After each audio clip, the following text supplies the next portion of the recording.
Dea Fitriani dengan NPM 1951009 dan rekan saya Siti Robiah dengan NPM 1951209. Kami dari kelas 2A. Oke, pada video kali ini kami akan sedikit membahas mengenai materi metode pembelajaran matematika. Adapun pada pembuatan video kali ini yaitu untuk memenuhi salah satu tugas mata kuliah Strategi belajar mengajar matematika yang diampu oleh Dr. Tina Sri Sumartini MPD. Nah, untuk itu teman-teman, jangan lupa tonton videonya sampai habis ya. Dan jangan di skip ya. Oke, selamat menyaksikan. Silakan. Adapun cakupan materi yang akan kami bahas adalah yang pertama yaitu pengertian metode pembelajaran, yang kedua yaitu faktor-faktor penentu metode pembelajaran, yang ketiga jenis-jenis metode pembelajaran, dan yang terakhir adalah simulasi. Untuk pemaparan pertama akan dijelaskan oleh Siti Robiah. Baik, di sini saya akan memaparkan materi mengenai metode pembelajaran matematika. Materi yang pertama yaitu pengertian metode pembelajaran. Nah, sebelumnya kita harus mengetahui apa sih itu metode. Metode berasal dari bahasa Yunani yaitu meta dan hodos, di mana meta itu berarti melalui dan hodos berarti jalan atau cara. Jadi, metode mengandung pengertian suatu jalan atau cara yang dilalui untuk suatu tujuan. Nah, adapun menurut Kamus Besar Bahasa Indonesia, metode adalah cara kerja yang bersistem untuk memudahkan pelaksanaan suatu kegiatan guna mencapai tujuan yang ditentukan. Nah, jadi dapat disimpulkan bahwa metode pembelajaran adalah suatu cara atau teknik tertentu yang tepat dan sesuai untuk menyampaikan bahan pelajaran kepada peserta didik untuk memudahkan pelaksanaan kegiatan belajar mengajar guna mencapai tujuan yang telah ditentukan. Nah, selanjutnya, pengertian metode pembelajaran menurut para ahli.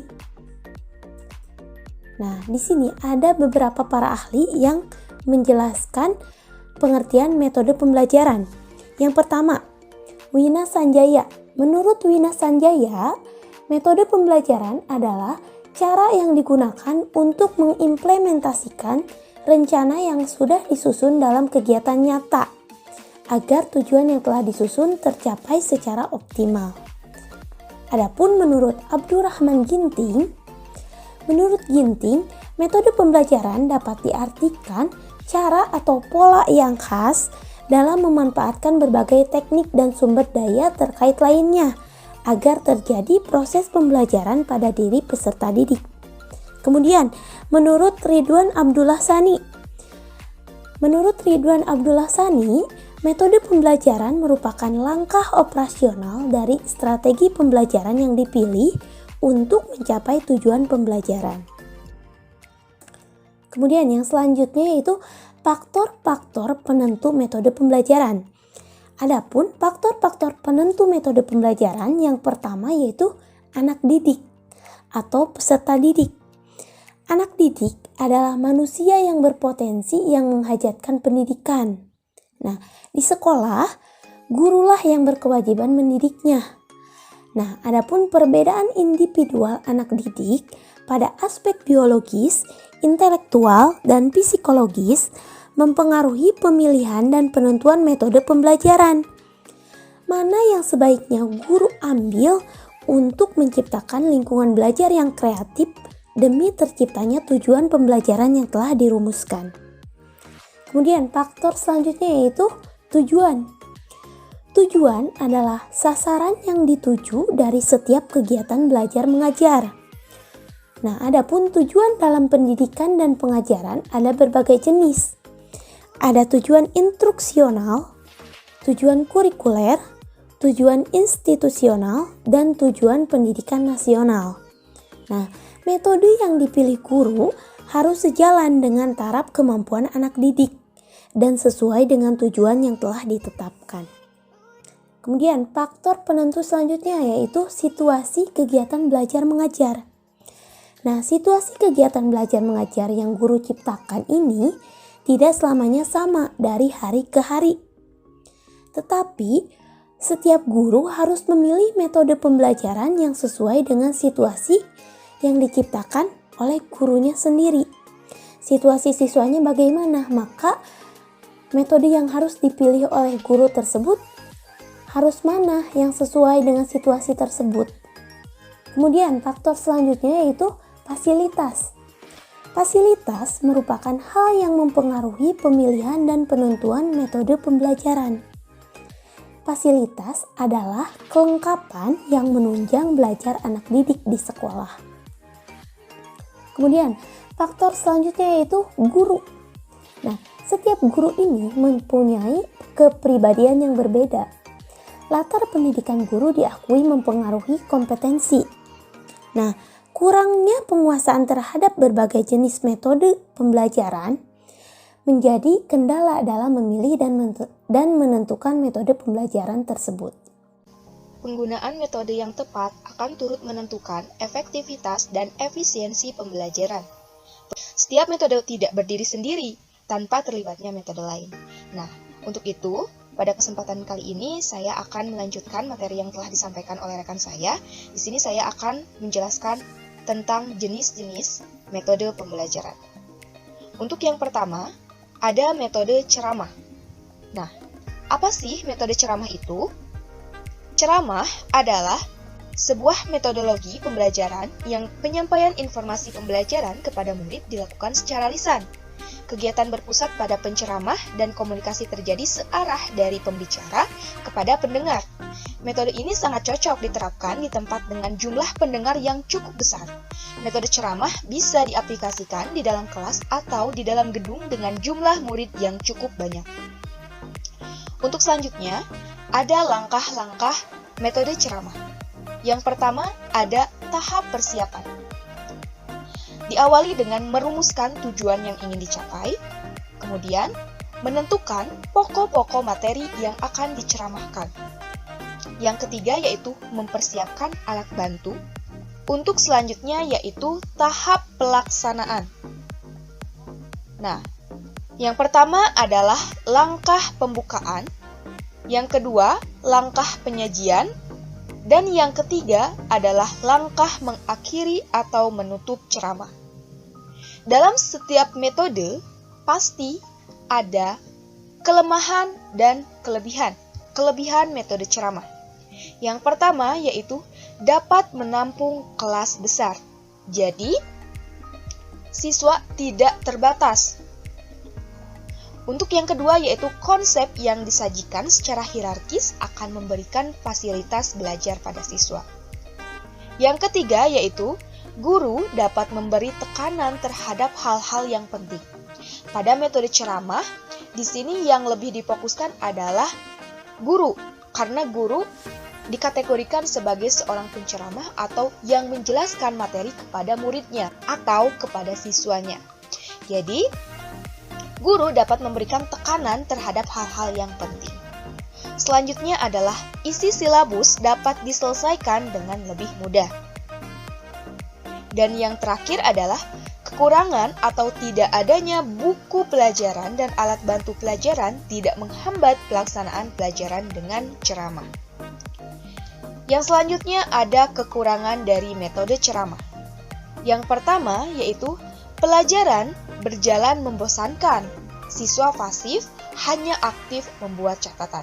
Untuk yang selanjutnya yaitu kepadatan konsep-konsep yang diberikan dapat berakibat siswa tidak mampu menguasai bahan. Yang ketiga, pengetahuan lebih cepat terlupakan. Dan yang keempat adalah belajar menjadi menghafal atau rote learning yang tidak mengakibatkan timbulnya pengertian. Selanjutnya, kita akan bahas tentang metode tanya-jawab. Apa sih metode tanya-jawab? Metode tanya-jawab adalah metode yang dalam menyampaikan suatu informasi dilakukan melalui interaksi antara guru dan murid. Metode yang satu ini adalah suatu cara untuk menyampaikan pelajaran sekolah dengan cara seorang guru memberikan pertanyaan kepada muridnya. Selain itu, metode ini dilakukan untuk melihat sejauh mana pemahaman murid terhadap materi-materi yang disampaikan oleh guru, Dalam metode tanya jawab juga berisi interaksi antar guru dan murid. Kedua belah pihak harus sama-sama aktif dalam proses jalannya pembelajaran. Selanjutnya ada langkah-langkah metode tanya jawab. Yang pertama, tahap persiapan. Diawali dengan menentukan topik. Selanjutnya, merumuskan tujuan pembelajaran khusus atau TPK. Yang ketiga yaitu menyusun pertanyaan-pertanyaan secara tepat sesuai dengan TPK atau tujuan pembelajaran khusus tertentu. Yang keempat, mengidentifikasi pertanyaan-pertanyaan yang mungkin diajukan siswa. Jadi, setelah menentukan topik, kemudian merumuskan tujuan khususnya, kemudian menyusun pertanyaan-pertanyaan, terakhir, seorang guru juga harus mengidentifikasi pertanyaan-pertanyaan yang mungkin akan diajukan oleh siswa dan jangan lupa juga untuk menyiapkan jawaban-jawabannya supaya tidak keluar dari topik pembahasan. Untuk selanjutnya yaitu pelaksanaan, tahap pelaksanaan. Yang pertama, menyebutkan alasan guru menggunakan teknik pembelajaran tersebut. Yang kedua, menyiapkan dan memberikan beberapa pertanyaan yang sesuai tujuan pembelajaran. Yang ketiga, menyimpulkan jawaban yang dikemukakan peserta didik sesuai tujuan pembelajaran. Yang keempat, memberikan kesempatan pada peserta didik untuk menanyakan hal-hal yang belum dipahami. Yang kelima, memberikan pertanyaan atau kesempatan bertanya pada peserta didik untuk hal-hal yang bersifat pengembangan maupun pengayaan. Yang keenam, memberikan kesempatan peserta didik untuk menjawab pertanyaan yang dirasa relevan dan bersifat pengembangan atau pengayaan. Yang ketujuh, menyimpulkan jawaban dengan memperhatikan relevansi terhadap tujuan pembelajaran. Yang kedelapan, memberikan tugas pada peserta didik untuk mempelajari materi selanjutnya dan menuliskan daftar pertanyaan untuk pertemuan berikutnya. Selanjutnya adalah kelebihan metode tanya jawab. Yang pertama, siswa lebih aktif. Karena dalam metode tanya jawab ini, kedua belah pihak antara siswa dan guru harus aktif. Tidak boleh ada salah satu yang pasif, karena akan menghambat pada jalannya atau proses pembelajaran. Yang selanjutnya adalah siswa akan lebih cepat mengerti. Karena di sini peran siswa juga sangat seimbang dengan peran guru. Kemudian, mengembangkan keberanian dan keterampilan siswa dalam menjawab dan mengemukakan pendapat. Yang keempat, mengetahui perbedaan pendapat antar siswa dan guru dan akan membawa ke arah suatu diskusi. Jadi maksudnya, ketika ada perbedaan pendapat antara siswa dan guru, karena itu tidak menutup kemungkinan ya, akan ada perbedaan dan hal itu mengakibatkan akan terjadinya sebuah diskusi antara siswa dan guru ataupun dengan siswa lainnya. Untuk yang selanjutnya, pertanyaan dapat menarik dan memusat perhatian siswa. Untuk yang selanjutnya yaitu kekurangan metode tanya jawab. Yang pertama, menyita waktu lama dan jumlah siswa harus sedikit. Kemudian untuk yang kedua, mempersyaratkan siswa memiliki latar belakang yang cukup tentang topik atau masalah yang didiskusikan. Yang ketiga, dapat menimbulkan beberapa masalah baru. Yang keempat adalah metode ini tidak tepat digunakan pada tahap awal proses belajar bila siswa baru diperkenalkan kepada bahan pembelajaran yang baru. Nah, selanjutnya, apatis bagi siswa yang tidak terbiasa dalam forum. Untuk yang nomor 3 yaitu metode diskusi. Kita sudah tidak asing lagi ya dengan metode diskusi. Nah, sebenarnya apa sih metode diskusi itu? Metode diskusi adalah sebuah metode pembelajaran yang berkaitan dengan pemecahan suatu masalah yang dilakukan oleh beberapa orang. Metode yang satu ini sangat cocok diterapkan pada kelompok yang berjumlah tidak terlalu banyak. Dalam praktiknya, metode diskusi ini lebih mengutamakan interaksi yang terjadi antar individu, serta untuk merangsang daya pikir pada setiap peserta diskusi. Nah, macam-macam diskusi. Yang pertama ada diskusi formal, yang kedua yaitu diskusi non-formal, yang ketiga yaitu diskusi panel, yang keempat diskusi simposium, yang kelima lecture discussion. Untuk selanjutnya yaitu langkah-langkah metode diskusi. Untuk yang pertama adalah langkah persiapan. Diawali dengan merumuskan tujuan yang ingin dicapai, baik tujuan yang bersifat umum maupun tujuan khusus. Yang kedua, menentukan jenis diskusi yang dapat dilaksanakan sesuai dengan tujuan yang ingin dicapai. Yang ketiga, menetapkan masalah yang akan dibahas. Yang keempat, mempersiapkan segala sesuatu yang berhubungan dengan teknis pelaksanaan diskusi, misalnya ruang kelas dengan segala fasilitasnya, petugas-petugas diskusi seperti moderator, notulis, dan tim perumus manakala diperlukan. Untuk selanjutnya yaitu tahap pelaksanaan diskusi. Yang pertama, memeriksa segala persiapan yang dianggap dapat mempengaruhi kelancaran diskusi.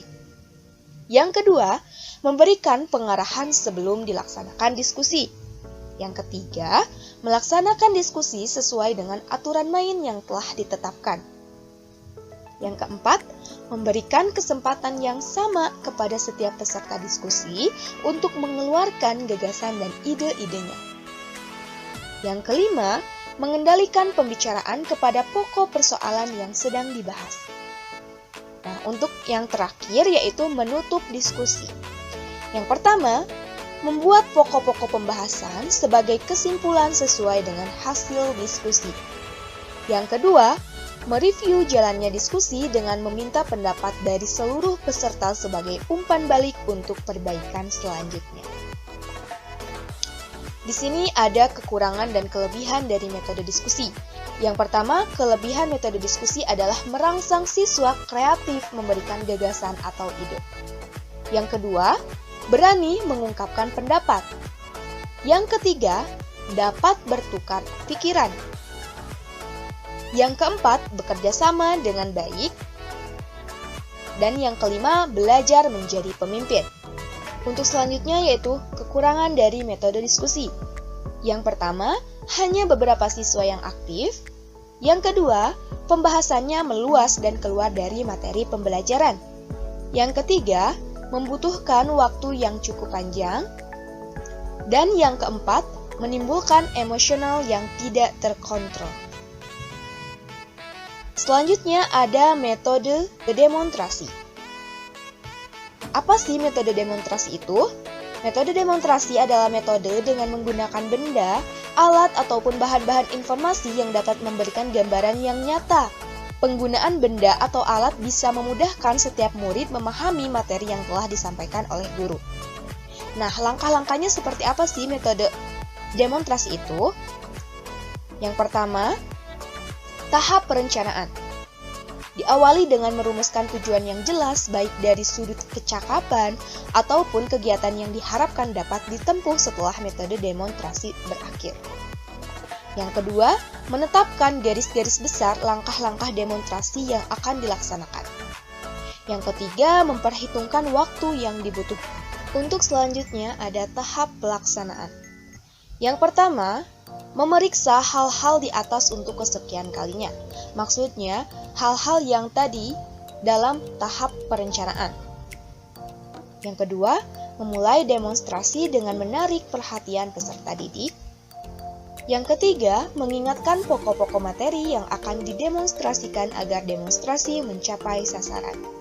Yang keempat, memperhatikan keadaan peserta didik, apakah semuanya mengikuti demonstrasi dengan baik. Yang kelima, memberikan kesempatan kepada peserta didik untuk aktif memikirkan lebih lanjut tentang apa yang dilihat dan didengarnya dalam bentuk mengajukan pertanyaan.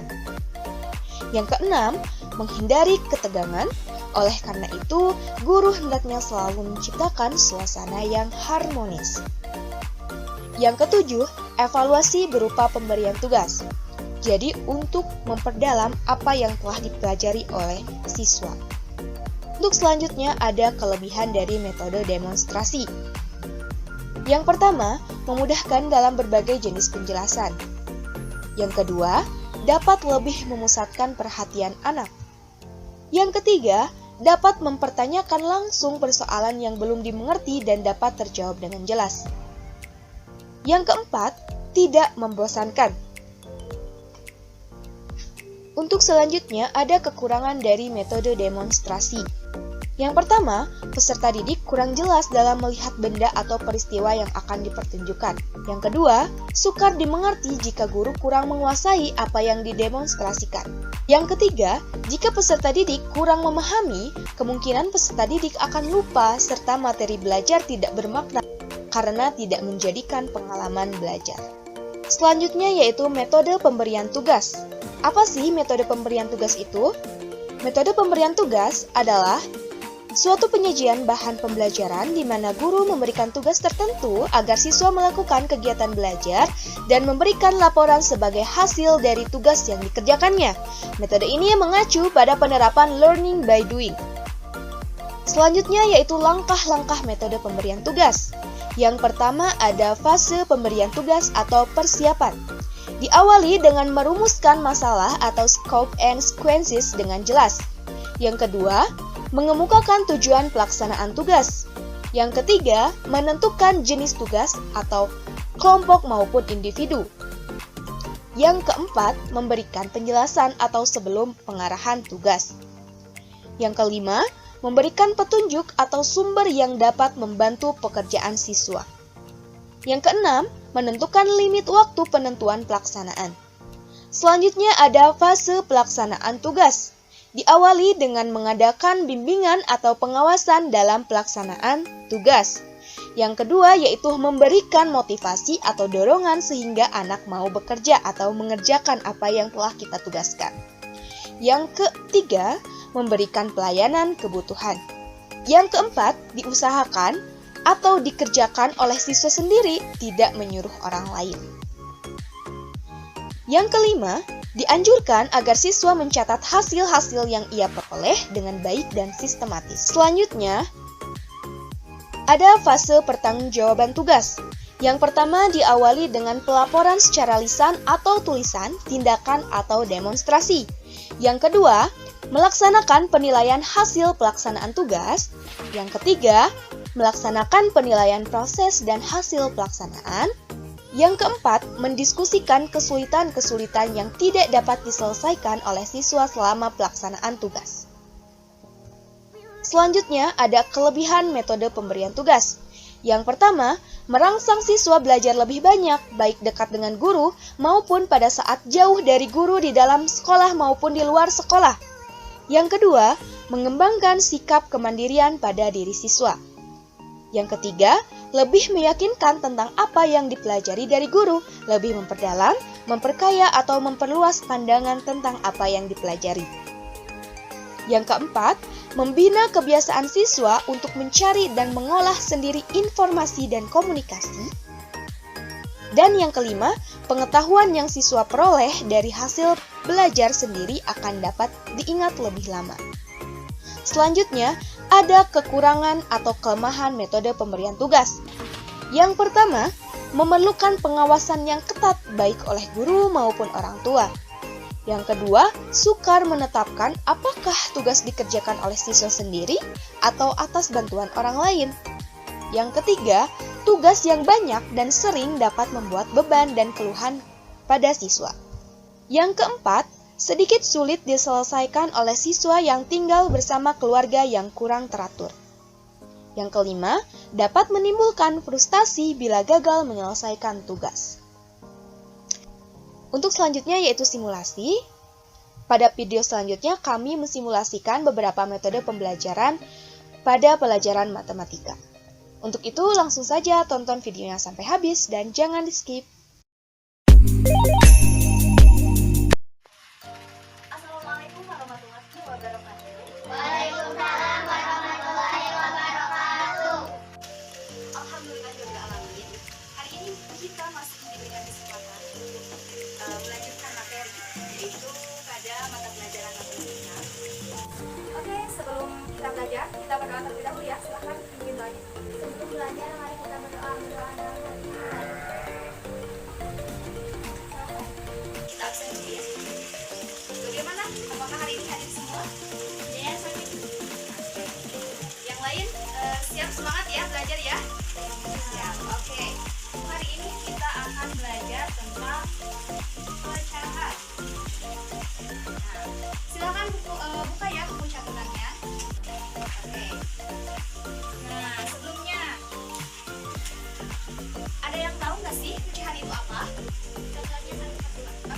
lagi yang lain? Oke, betul sekali ya. Contoh dari pecahan itu kita sering melihat ini tadi disebutkan contohnya itu 1/2. Nah, jadi simbol dari pecahan itu seperti ini ya. Atau kita tuliskan ini A/B. Nah, A/B. Pecahan itu adalah bilangan rasional.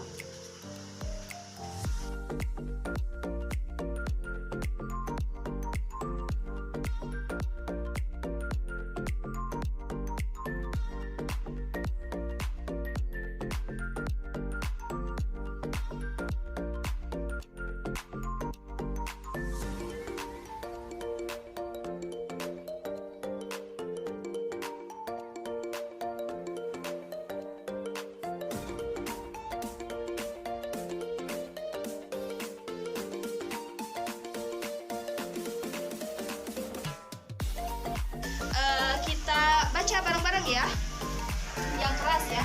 Jadi pecahan itu adalah bilangan rasional yang dapat ditulis dalam bentuk A/B, di mana A itu adalah pembilang dan B adalah penyebut. Sip, bagus sekali. Nah, di dalam pecahan itu ada operasi hitungnya. Sama seperti operasi hitung bilangan bulat, pecahan itu ada operasi hitung bilangan bulat ada apa aja? Penjumlahan, terus pengurangan. Nah, ada pembagian, ada perkalian ya, betul sekali. Oke, sama pecahan juga ada tadi. Yang pertama, kita bahas dulu yang pertama, penjumlahan. Nah,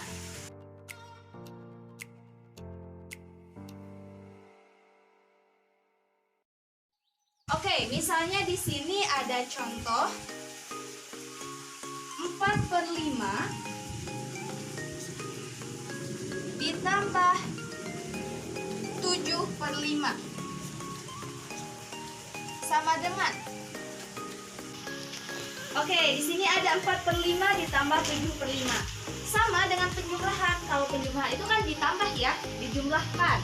Nah, di sini kita jumlahkan yang pembilangnya. Berapa? 4 ditambah 7 berapa? 11. Oke, 11. Nah, untuk per ininya kan sama ya, penyebutnya sama, jadi kita tulis lagi 5. Nah, tapi dalam penjumlahan itu, dalam penjumlahan pecahan itu ada syaratnya. Nah, jika seperti ini, misalnya ada contoh 2/3 ditambah 1/2. Nah, kalau kasusnya seperti ini bagaimana? Kan untuk yang pertama ini sama ya penyebutnya. Kalau untuk yang kedua beda penyebutnya. Dalam penjumlahan pecahan, kita harus samakan dulu penyebutnya. Bagaimana caranya? Kita harus mencari KPK. Nah, kita sudah belajar KPK ya. Nah, bagaimana caranya? Kita harus mencari KPK dari 3 dan 2. Nah, ingat-ingat lagi materi KPK. KPK dari 3 dan 2 adalah 6. Nah, 6. Sekarang kita kerjakan seperti ini. 6 dibagi 3 dikali 2. 6 dibagi 3 berapa? 2 ya. 2 dikali 2, 4. Oke. Ditambah 6 dibagi 2 berapa? 3 dikali 1? 3. Oke, 3 ya. Sama dengan kita jumlahkan. Kalau sudah sama penyebutnya, kita bisa jumlahkan. Berapa? 4 ditambah 3? 7. Oke, 7/6. Nah, jadi hasil dari 2/3 ditambah 1/2 sama dengan 7/6. Itu untuk penjumlahan. Nah, sekarang untuk pengurangan. Nah, operasi yang kedua adalah pengurangan. Nah, tandanya minus ya, seperti ini. Oke. Nah, misalnya di sini ada contoh 6/7 dikurangi 1/7 sama dengan. Nah, oke, untuk soal yang kedua, ada yang mau coba? Oke, silakan maju, bisa.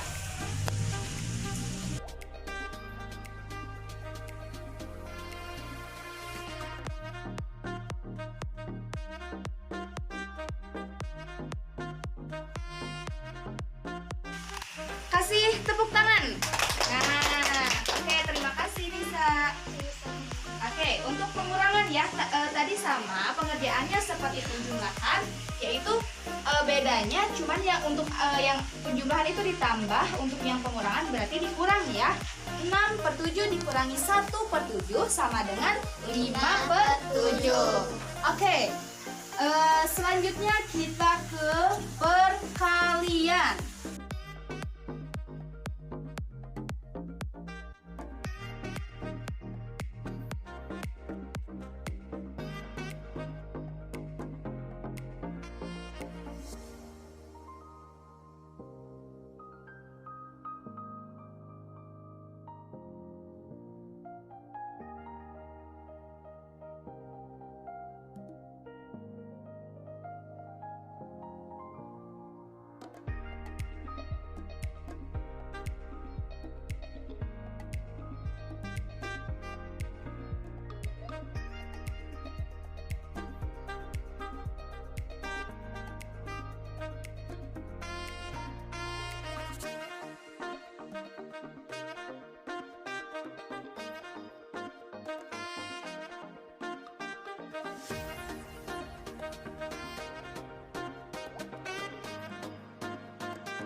Oke, untuk hari ini materi pecahan dapat kita simpulkan bahwa pecahan itu adalah kita bacakan bareng-bareng ya. Bilangan rasional yang dapat ditulis dalam bentuk A per B. Di mana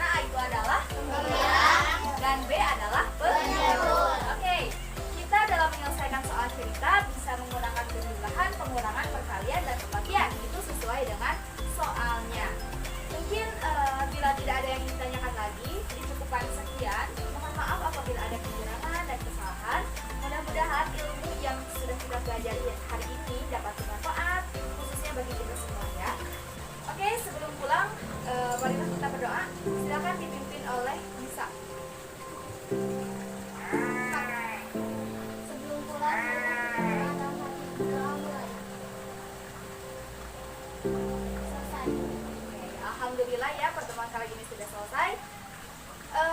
Selanjutnya kita pulang saja ya. Oke, wassalamualaikum warahmatullahi wabarakatuh. Waalaikumsalam warahmatullahi wabarakatuh.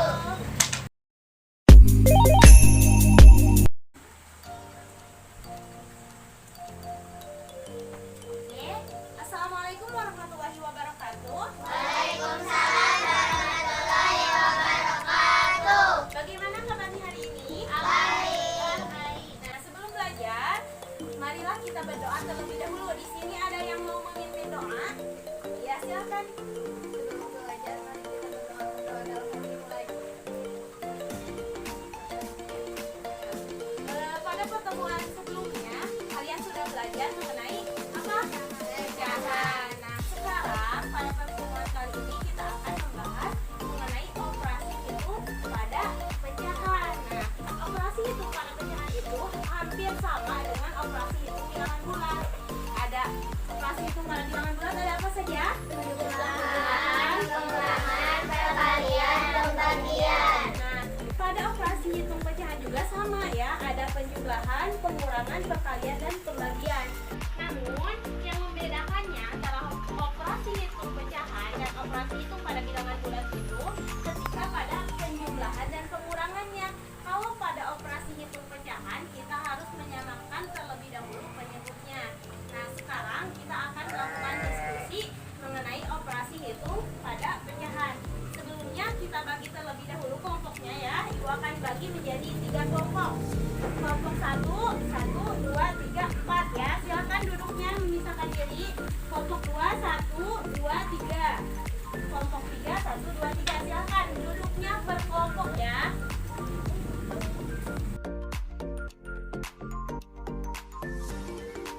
Duduknya sudah berkelompok?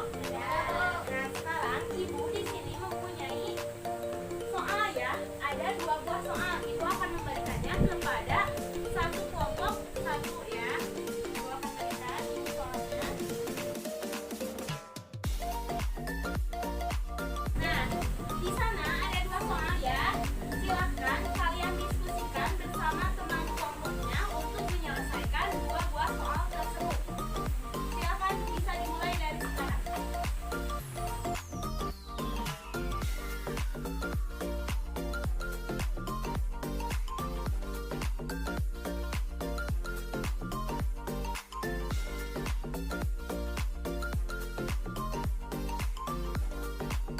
Oke, kelompok 1 sudah diskusinya. Ada yang mau ditanyakan? Pecahan nomor 1 apa? Diulang menjadi pecahan atau Oh, masih dalam bentuk pecahan ya untuk menyelesaikan soal nomor 1. Ya, ada yang mau ditanyakan lagi dari teman-temannya? Ya, silakan lanjut. Kan ada yang mau ditanyakan? Soal nomor 2 yang didahulukan. Nah, untuk persoalan nomor 2, kalian baca terlebih dahulu. Ini kan ada yang diberikan kepada Upin, kemudian sisanya diberikan kepada Mail. Nah, berarti kalian harus mencari terlebih dahulu bagian Upin, kemudian yang dijualnya oleh Mail, yang terakhir kalian menghitung sisanya, yaitu sisa yang didapatkan oleh Mail. Paham? Atau masih ada yang mau ditanyakan? Silakan lanjut ya. Bagaimana diskusinya lancar? Alhamdulillah lancar. Ada yang mau ditanyakan? Ada Bu, untuk soal nomor 1 operasi hitung yang harus didahulukan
ya pembelajaran hari ini.